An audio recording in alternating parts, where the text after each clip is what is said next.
Martorell Televisió, la televisió local de la nostra ciutat. Notícies de proximitat, explicades en primera persona. Esport, societat, política, entreteniment, cultura o actualitat. Estigues al cas, en el moment que està passant, t'ho estem explicant.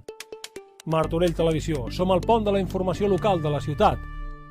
Durant aquest matí s'ha viscut una jornada plena d'emprenedoria i col·laboració a Martorell, amb la celebració de la QM, Cultura Emprenedora de l'Escola. Fem com una espècie d'assignatura que dura un any, un curs, i al final avui és com, no el tancament, però sí el dia amb el que tot el que han treballat ho es posen per vendre. A la Rambla de les Bòbiles, 9 cooperatives de 5 escoles diferents s'han reunit per presentar els seus projectes i promoure valors com el treball en equip i la creativitat.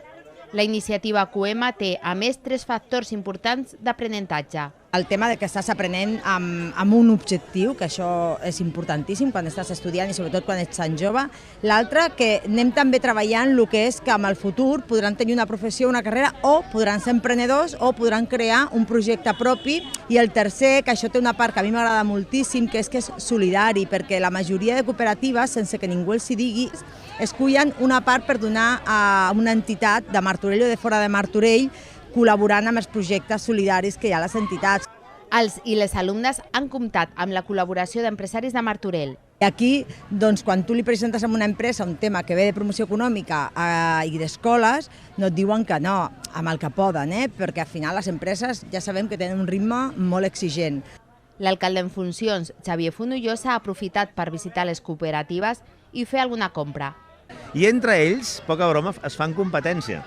És a dir, en preu, en qualitat. I ha posat en relleu la importància de la QM. I un cop han recuperat aquest capital, els hi queda el benefici. Llavors, ells això els hi encanta, perquè, a més, entre ells, a més, la cooperativa és la fórmula més democràtica d'empresa, ells trien el president, secretari, l'interventor, tenen les seves responsabilitats. El que fa que més escoles s'afegeixen al projecte.